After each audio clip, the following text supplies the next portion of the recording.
the sidelines for a long time. Now I'm finally getting in the game. It's about time. This is my time. This is my time. The only thing I consider impossible is losing. I've been waiting on the sidelines for a long time. Now I'm finally getting in the game. It's about time. This is my time. This is my time. The only thing I consider impossible is losing.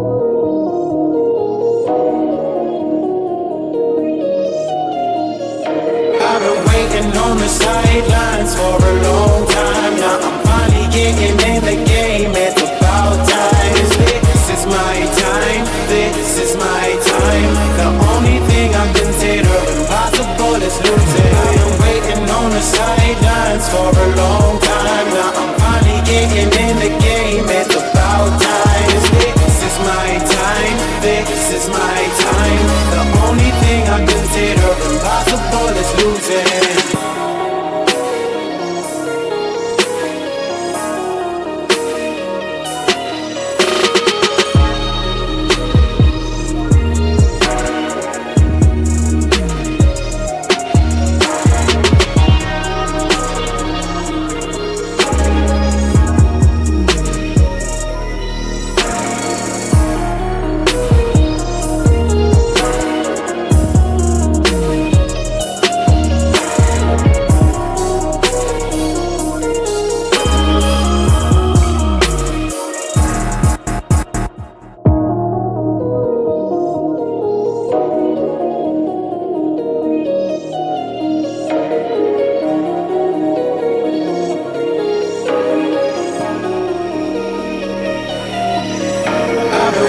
On the sidelines for a long time. Now I'm finally getting in the game. It's about time. This is my time. This is my time. The only thing I consider impossible is losing. I've been waiting on the sidelines for a long time. Now I'm finally getting in the game. It's about time. This is my time. This is my time. The only thing I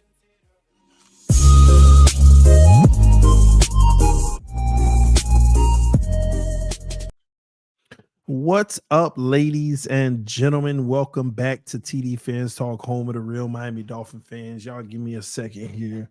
I wanted to dim the lights a little, no, we'll keep them up. Man, y'all hit that like button on your way in the building. Tua Tagovailoa contract is on the way. Here's what other GMs and DCs said about it. We're going to discuss that and more right here on TD Fans Talk right before the NBA Finals. So I'm going to get this one in about 45 minutes and then chill with the wife and maybe watch the finals. But y'all punch that like button. Let your friends and family members know about the channel as well. Man, oh man, oh man. Here we are. Shout out to the homie Zach Turk in the house. I see you, Eric Defend. What's up? TD Fraud Talk, always trolling. Under on TD, start yelling for no reason in 6 minutes. Oh man. Anyway, Mean Mantis, I see you. Dolphineer, what's going on?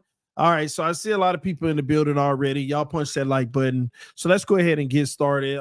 As we all know, the Miami Dolphins are going to pay Tua Tagovailoa.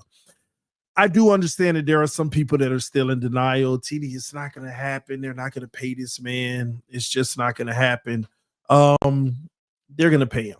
Okay, he's getting paid. I mean, if you haven't come to grips with that, then like I said, I'd be shocked if it doesn't happen. But I believe that they're definitely going to pay the man. Okay.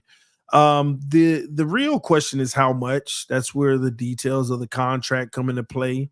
Shout out to King DTA. I see you on Twitter, man. Make sure you come over to YouTube and sub. All right. Make sure you sub on YouTube. But that's what it comes down to. How much is the contract? But there was an article that came out that I want to go over with Sports Illustrated. A writer basically, spoke to some NFL general managers and some NFL defensive coordinators, and they had some things that they wanted to say about this situation that Miami is in with Tua's contract. So without further ado, I'm going to go ahead and share my screen, and I want to go through this article with you all because it's very interesting to me.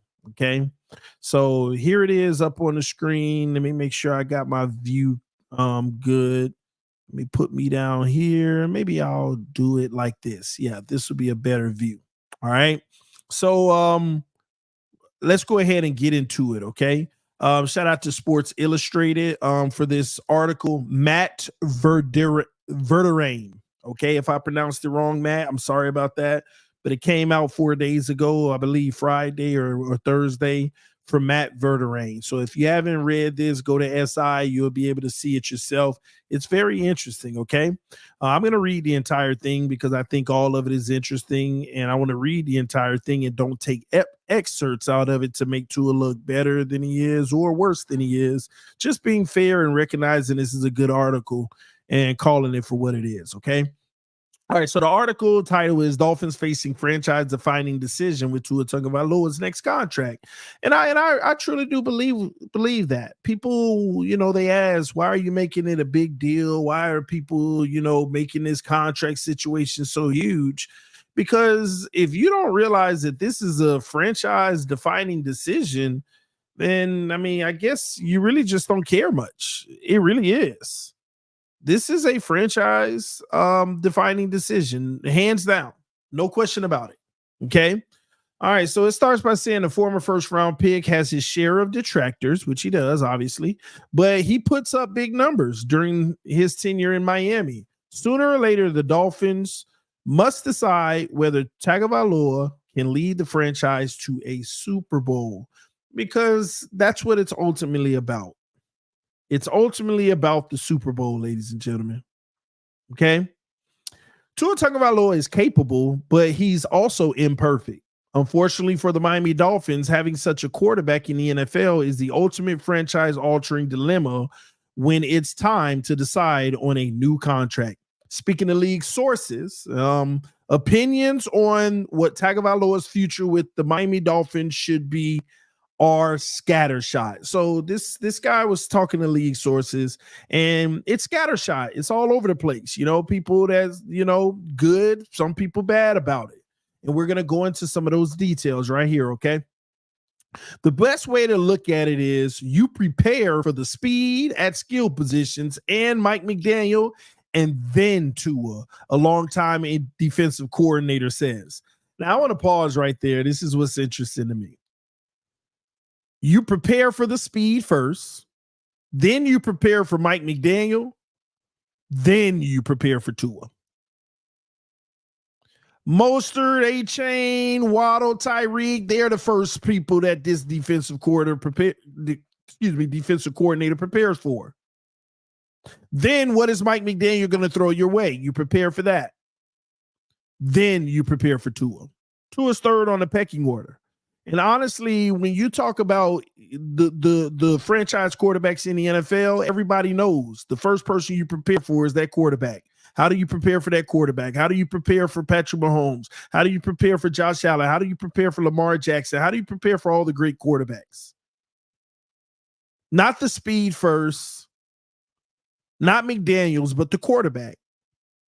And this longtime NFL defensive coordinator says, it's the exact opposite. You prepare for the speed, then McDaniel, then Tua. He goes on to say he doesn't like to get hit, obviously, or read coverages. Now let's pause right here. No quarterback likes to get hit. That's fair. But you mean to tell me an NFL defensive coordinator says he does not like to get hit or read coverages? So when TD says that Tua struggles at processing the field and reading coverage. He don't know nothing. But a defensive coordinator out here must be don't know anything either, because he's recognizing that he doesn't like to get hit or read coverage. He goes on to say, when is he at his best? RPOs in the quick game. Next question to ask yourself is, how many quarterbacks would you take before him? Despite playing behind an average offensive line, Tagovailoa was protected by McDaniel's scheme. He only faced pressure on 15.7% of dropbacks, the third lowest figure of 2023 for qualifying quarterbacks. This is due to his 2.1 seconds in the pocket per dropback, the quickest release time in the sport. Now, a lot of people like to equate 2.1 as all the time he has to throw. No, that's just the time that it takes for us to get the ball off, which is fastest pretty much in the NFL. Okay. Now, this is interesting, though. He only faced pressure on 15.7% of dropbacks, the third lowest figure in the entire season by any quarterback, pretty much. So it's not under pressure. This notion, I understand people say, oh, the O-line is bad, but whether it's bad or not, he's the third least amount of pressure quarterback in the NFL. Third least. And one thing to consider there is defensive coordinators know you got to get pressure. This is why the whole notion that I've been telling you all for a few years now, it's easy for DCs to plan for Tua, because here's why. Take away the first read, send the extra pressure, and it's game over. Because if the first read he looks at and the pressure is coming, he's not a quick processor like people think. But he's so protected and doesn't have to. Like, I want y'all to really think about this. If he's pressured third least amount in the NFL at 15.7, that means 84.3% of the time he doesn't even face pressure. So that 84.3% of the time, when you're seeing all this good stuff, it's so overwhelming because it's a large number. So typically you're going to watch film and you're going to watch him play and you're going to see all the good stuff because he has the opportunity to do so more than most quarterbacks in the NFL. And the reason why I bring that up is because it's deceiving. You're literally watching a guy in his perfect element 84.3% of the time. So when you get an overwhelming level of success, you think that that's all there is. Do you think and the only reason we're able to be afforded that level of success is because he's only pressured 15.7% of the time. Now, I'm willing to go out on a limb and say 75% of that 15% is by the teams we lost to. I haven't looked it up, but I'm willing to go out on a limb to say that. And this is why we're stagnant as an offense, in the sense that we are who we are unless a defense plays against that. This is why when you watch the Giants game, the Panthers game, even the Chargers game last year, when they're not sending pressure, they're not sending the extra guy, and they're not taking away the first read, life is simple. Life is easy. And a lot of times we get caught up on, well, we got to get the ball out quick because of the O-line. Why is it sometimes on the worst plays when the team takes away the first read, the pocket looks clean, but we'll make a throw anyway in a bad situation?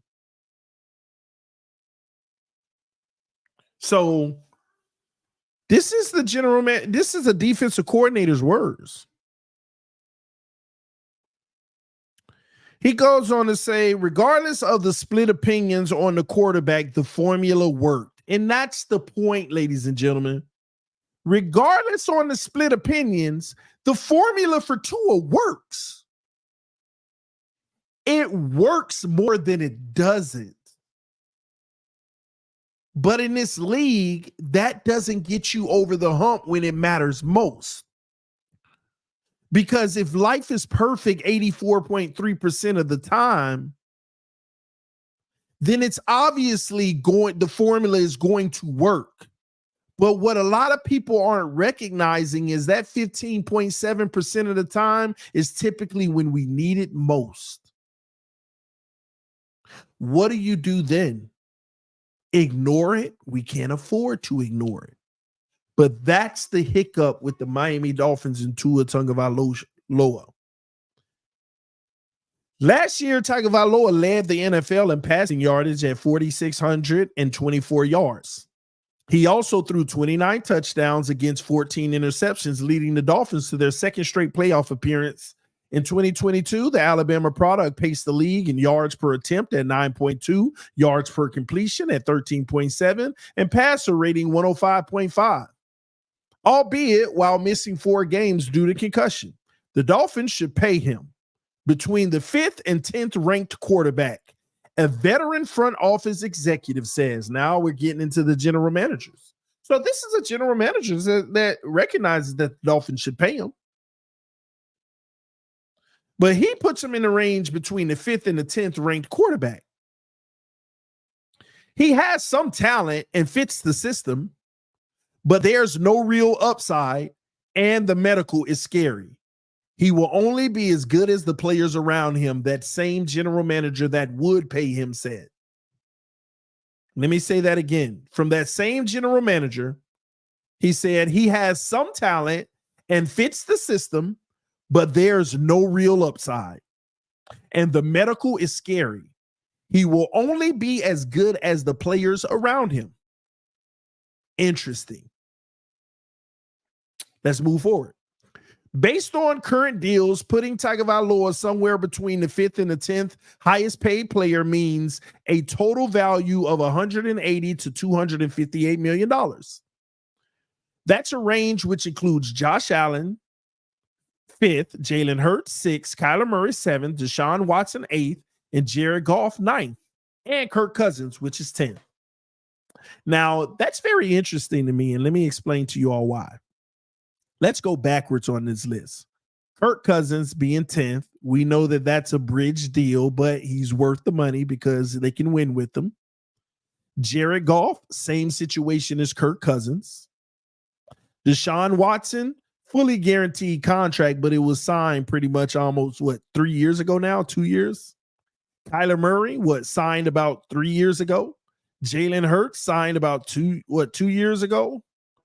Josh Allen, signed 3 years ago. So they want to put him in the range of those guys, but the problem is those guys are going to be up for new deals within the next year or two, and they're going to way blow out this number. But that's where Tua's current money for this general manager stands. Interesting. Most importantly, the guaranteed money would land between 130 and 179. Y'all remember what I told y'all last week? You get the real money when you get 180 plus guaranteed. That's what I told y'all last week. All that money under 180 is pretty much 3 years guaranteed. The real money is when you get 180 plus guaranteed.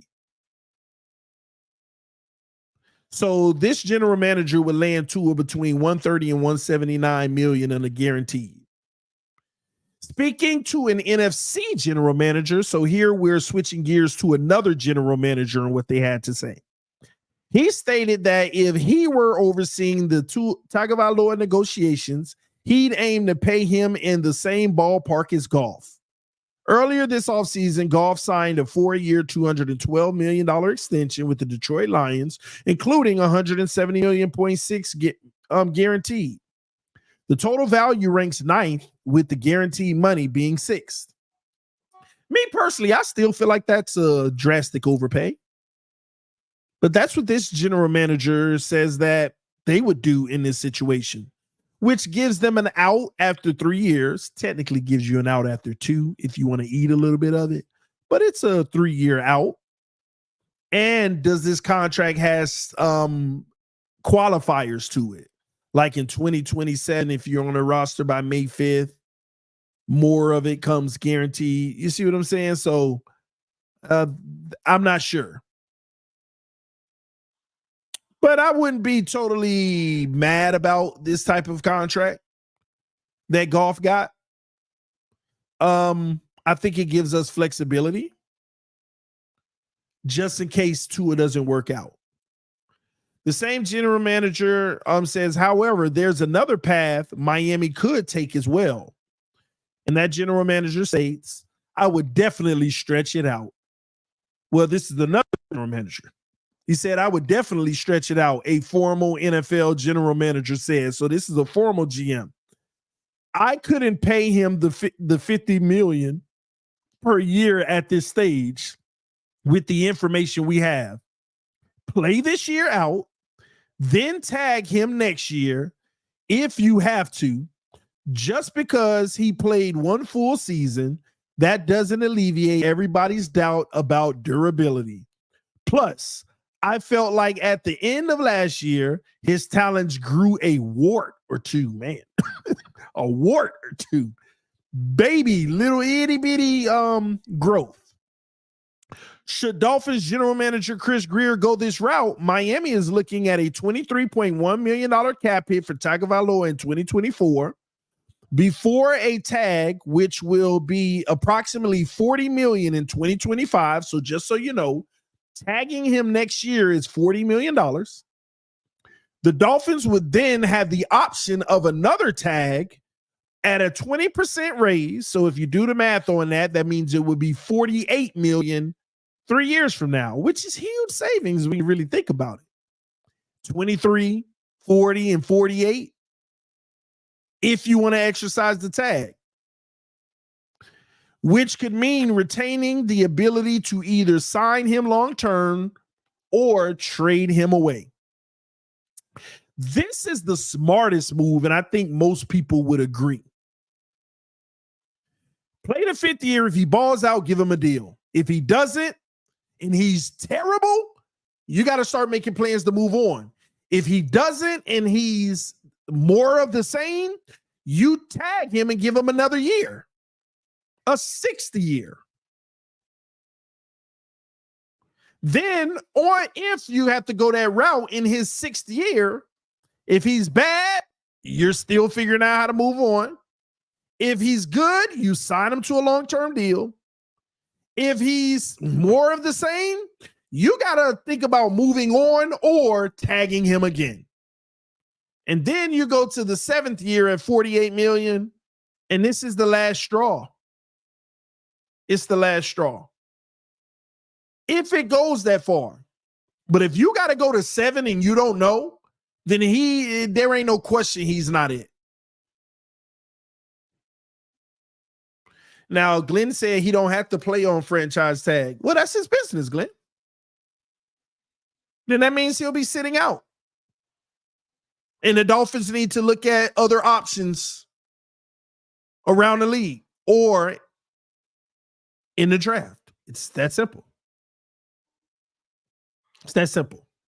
He can hold out the first 8 games. Well, that's his decision.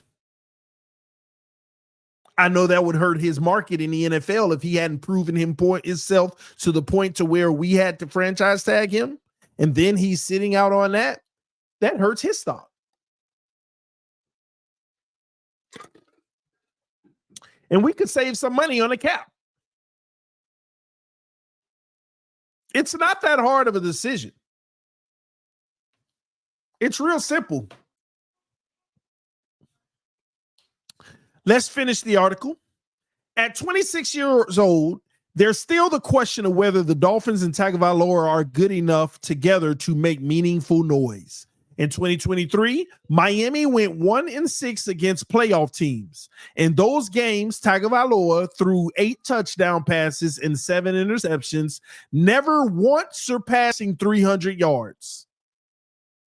So let's make that make sense, ladies and gentlemen. Miami went 1-6 against playoff teams in those games.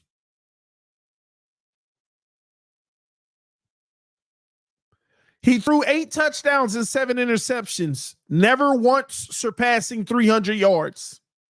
Never once surpassing 300 yards. Here's what a defensive coordinator had to say. He's a good player, but will never be elite. Another defensive coordinator who has faced Tagovailoa says.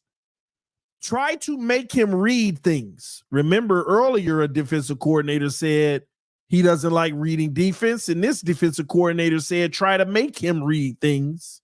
He just throws it to a spot. Oh, my gosh, did TD tell him? And see, I ain't got no credibility, but a defensive coordinator, maybe, we should listen to a defensive coordinator before you listen to TD. Just like you should listen to Kurt Warner before I'm just saying. All that stuff I got about, I'll listen to somebody who did it before I listen to you. Well, guess what? A defensive coordinator said he will never be elite. Try to make him read things. He just throws it to a spot.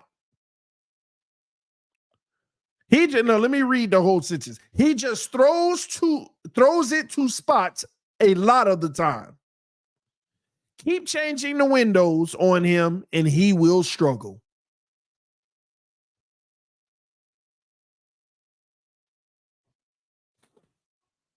Keep giving yourself those pats on the back at TD Fans Talk. I will, man, because it's hard out here, bro. Everybody want to question what you're saying, call you this and call you that. It's hard out here. Sometimes you just got to show people. They love to say I'm trolling just to dismiss me.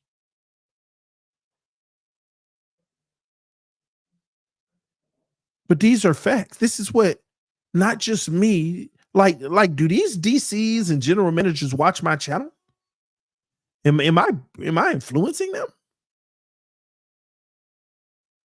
Or do they have their own thought process that's in line with me? And I've been saying this for years, y'all. Let me read it one more time. He's a good player, but will never be elite. Another defensive coordinator who has faced Tagovailoa says, try to make him read things. He just throws it to a spot a lot of the time. Keep changing the windows on him and he will struggle.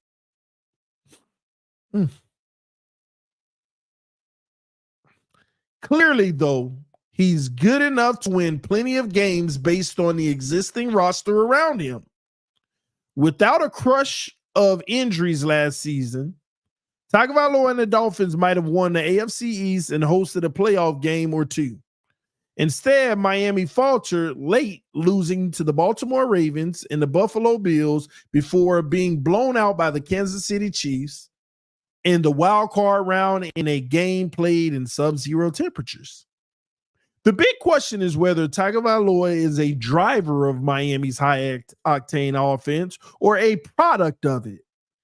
Digging into the numbers, the 2020 first-round choice ranked 15th in intended air yards per pass attempt, 7.7 last season, while benefiting from the second most yards after the catch, 2177, only trailing Patrick Mahomes. So Tua did benefit, just like Patrick Mahomes, from the yards after the catch. He was number 2 in the league for yards after the catch. Right in the middle of the pack for basically where he threw the ball. Tagovailoa also checked in 27th in scrambles, meaning when the play breaks down, it's largely over. Wow. This is why you see two of them talking out here right now saying, maybe, it'll help me scramble more. That's why they're talking. That's why they're saying these things. They know if he can't get in another gear and extend plays, he's a sitting duck that can only do one thing. He can do it well, but when it calls for him to do more, there ain't nothing he could do but improvise. He has to add that to his game. Everybody, he did it at Alabama. Y'all stop.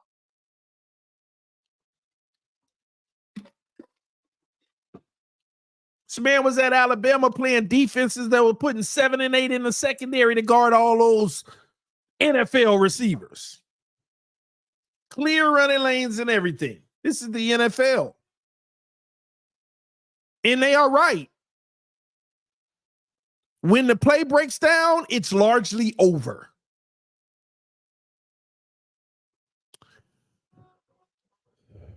To one of the sources aforementioned comments, where does Tua rank? While that's not the ultimate question Greer must ask himself, it's among them. For the Dolphins, getting to the Super Bowl and finally winning one for the first time since 1973 is the ultimate goal. In the AFC, it's possible to make a good faith argument that Tagovailoa is in the top third of the conference quarterbacks. That's not good. In the AFC, there's 16 quarterbacks.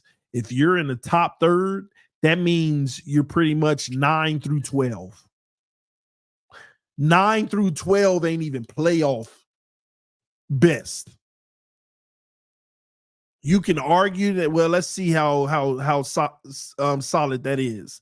Any general manager would pick Patrick Mahomes, Josh Allen, Joe Burrow, Lamar Jackson, and CJ Stroud before Tua. No objections. Do you all have any objections to that in the comments? Any general manager would pick Patrick Mahomes, Josh Allen, Joe Burrow, Lamar Jackson, and CJ Stroud over Tua. That's fair. No questions asked. I know some people still try to question it, but most general managers, that is a fair statement. That automatically puts 5 ahead. Then there's Aaron Rodgers. We know Tua has a greater upside right now because of his age, but who are you going to pick if you're going to be going to war to try to win a Super Bowl this year? People are going to pick Aaron Rodgers. Justin Herbert, like I keep telling people, you can get mad all you want. You're going to pick Herbert over Tua. Only Dolphin fans are going to pick Tua over Herbert. That's it. That's all you need to know. If you weren't a Dolphin fan, what would the overwhelming population of football fans do in that situation? 90% will pick Herbert. There ain't even a question about it. Not even a question. Dolphin fans, 65, 70% would pick Tua. That tells you all you need to know in itself. That it's not even, everybody wouldn't even pick him over Herbert in that case. But that puts Tua 8th. Then some people argue Trevor Lawrence. That's where I start to draw the line. I don't know. I'm not saying not, but I don't know. I don't know.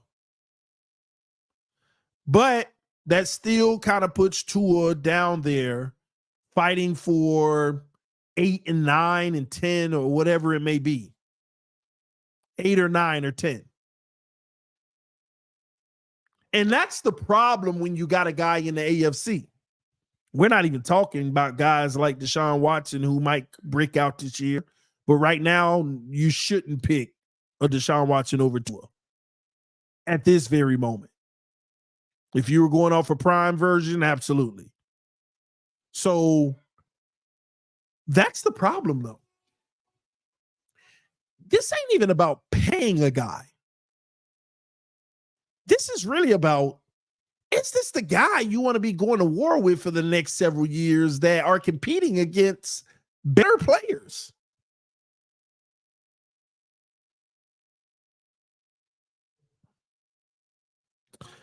Let's keep it moving. As training camp looms, the Dolphins have to make a decision. Pay Tagovailoa, get long-term cost certainty, and continue building around him with top-tier weaponry and a defense designed to pressure opposing quarterbacks. or let Tua play out the 5th-year option, hold the franchise tag as a stronger option, and see if the long-term move becomes obvious after these next 17 and potentially more games. For Grier and the Dolphins, it's franchise-defining decision. All facts, ladies and gentlemen. All facts. That's what the article had to say. That's what we're up against right now. They obviously want to sign him. They're trying to come up with a deal. They're hoping they can agree on something that's friendly for both sides. If they can't come to that, the Dolphins have to consider making him play it out. I said 2 weeks ago, Tua got all the leverage. I'm starting to disagree with myself. I'm saying he has all the leverage because I feel like the Dolphins are going to fold anyway and do it. But I'm starting to feel like the Dolphins have leverage because you don't have. Okay. Tua does have leverage, but only for this year. And that's the scary part. If they say, Tua, we want to stop contract negotiations and have you play out your 5th year, if he does it, he loses all his leverage. He won't have any leverage next year on a franchise tag if he doesn't prove himself. But if he holds out right away, he has all the leverage because, again, you can't waste the Tyreek Hills of the world. You can't waste this roster. You cannot waste this roster. The only reason I say he has leverage is because the way the contract's set up, you can't waste this roster. Too many outs on contracts after this year for Grier. You got to take advantage of this roster now, and you got to give it to Tua and see what he can do. But the problem is you got to pay him in order to do it unless he accepts playing on it. That's why he's frustrated. Because he even has a decision to make in this situation. I'm also wondering if they offered him something and he's like really stuck on whether he should accept it or not. Like it's close, but it ain't like you know how I'm starting to believe Grier offered him a deal that says this is a good deal, but I know I could do better. But man, should I take that chance? Like, why can't y'all just give me that? I'm not complaining about what you offering, but like the deal is good, but it's also like, all right, they got it done. Yeah, you know, y'all see what I'm saying? It's like offering him an annual of 45, but he like, man, I should be punching 53. Or offering him 48, but I should be punching 55. Like it's so close, but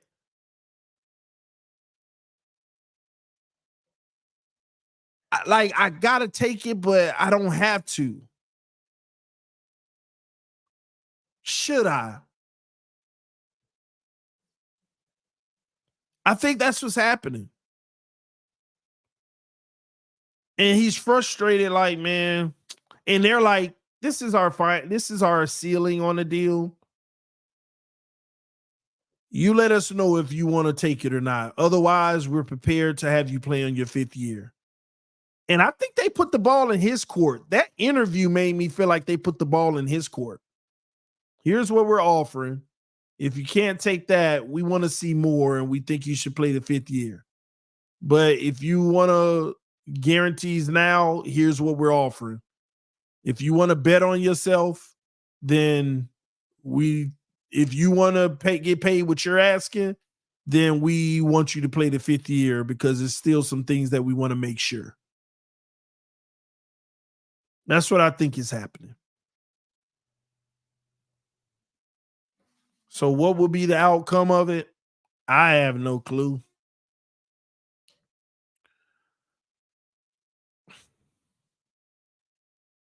I don't know. So I will say this as my last point here. Y'all know where I stand. We should make him play this out anyway. But again, if you believe in him and you love him and you think that he's the right guy, without a shadow of a doubt, then offer him a contract that protects the team. And let's see where it goes from there. Time always tells. All right. I did get some of you guys' inboxes. Some of you emailed me, some of you hit me up on Twitter and different platforms of questions and things of that nature. I will do a stream really soon addressing those things and answering your questions. I told some of you all on my next stream I'll hit it. I wanted to hit this because I was on a time limit because I'm about to enjoy the finals game with the wife tonight. So just FYI, I haven't forgot about you guys. I will hit those things, okay? TD Fraud Talk said, I'm impressed that TD Fans Talk, you didn't yell for no reason one time. Because I'm frustrated. Gosh. All right. I just debunked that. All right. But I'll hit those topics. So I haven't forgot about you. Just want you to know that. Outside of that, thank y'all so much for tuning in. Love y'all. Appreciate y'all. What do y'all think? Put in the comment section, not the live chat. When the video's over, go to the comment section and tell me in the comment section because I'm going to read them later. What's the safest thing for the Dolphins to do? The smartest thing, not safest. Get the word safest out your mind. What's the smartest thing for them to do? 5th year or pay him now? Give me your take, and give me why in the chat. I'm just interested. I want to know what you all think. Okay. I really do. Love y'all. Appreciate you guys. Fins up no matter what. Y'all stay blessed. Happy belated Father's Day to all the fathers. I know I missed it yesterday because the wife, she took care of me so much yesterday, so I was so busy.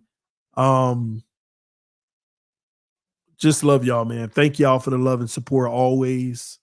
I hear you guys in the chat, some of your concerns and things like that.